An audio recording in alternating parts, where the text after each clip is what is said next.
श्रीललिता सहस्रनाम स्तोत्रम् ध्यानम् अरुणां करुणातरङ्गिताक्षीं द्रुतपाशाङ्कुशपुष्पबाणचापाम् अणिमाधिविरावृतां मयूखैः अहमित्येव विभावये भवानी।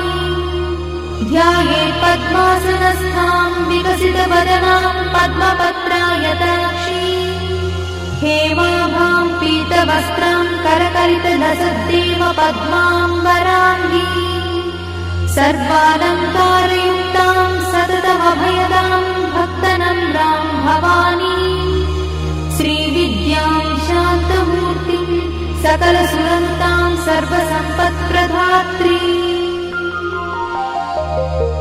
श्रीमाता श्रीमहाराज्ञी श्रीमत्सिंहासनेश्वरी।